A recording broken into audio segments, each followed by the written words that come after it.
After Fern obtains the rank of first-class mage, Frieren, Fern, and Stark continue their journey toward the northern lands. Although they travel calmly, their money begins to run out once again, so they plan to look for work in the next town. Along the way, they decide to camp in the forest. The next morning, Stark goes out to fish for breakfast with little success, while Fern prepares the vegetables she gathered. Unexpectedly, they find Frieren already awake, searching through the bushes. There, she discovers an anti-magic crystal, a rare and costly mineral capable of nullifying any spell within a certain radius. Frieren explains its properties and demonstrates its potential by charging it with magical energy, causing it to emit an intense glow. Fern becomes concerned, considering the crystal too dangerous, and asks Frieren to get rid of it. Shortly afterward, the group resumes their journey. Frieren mentions that the northern plateau is still far away, as they must first cross a vast forest and a volcanic region with hot springs, an idea that excites Fern. During their travels, the ground suddenly collapses and the three fall into a cave.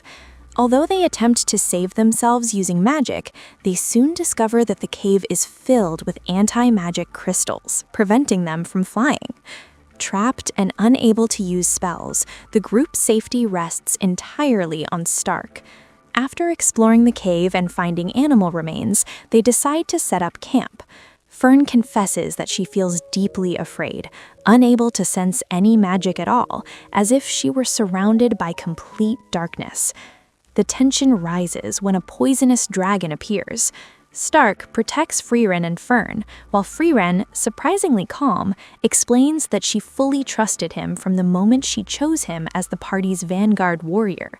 Stark admits that his instinct has always been to run away, but Frieren replies that if that is the case, then they will run away together. Using a magic-charged anti-magic crystal as a distraction, they manage to escape, evoking memories in Frieren of the former hero Himmel's party, and reinforcing the importance of staying together. Later on, they reunite with Warble and his group, who once again invite Stark to join them. Stark refuses the offer, stating that his place is with Frieren and Fern, as it was thanks to them that he stopped running away and was able to move forward. With his resolve firm, the group continues their journey, forging their own adventure filled with detours, dangers, and growth. To continue funding the group's journey, Frieren accepts various jobs without giving them much thought. In one of the towns they visit, she takes on the task of cleaning the statue of a hero who took part in the defeat of the Demon King, which serves to introduce other legendary figures besides Himmel. Among them stands out the hero of the South, an extraordinary swordsman who, according to legend, defeated 2 of the 7 sages of destruction and fought tirelessly against demons. His fate was always a mystery, as his body was never found after the war ended. While cleaning the statue, Frieren recalls her encounter with this hero.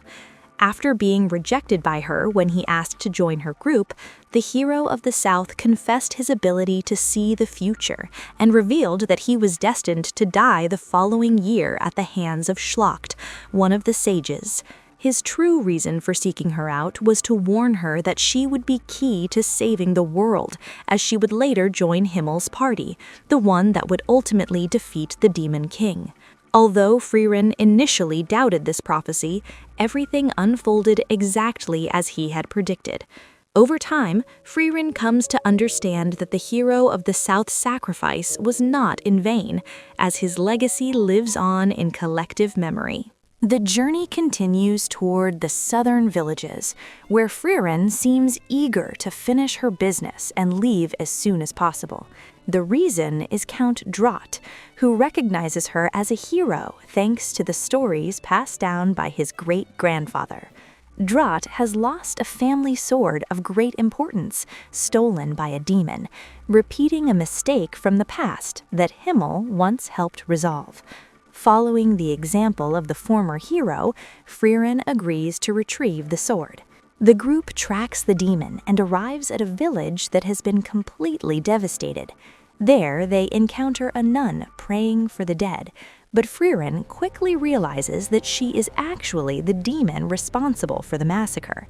After a brief battle, in which Stark and Fern work together to protect themselves, Frieren easily defeats the enemy.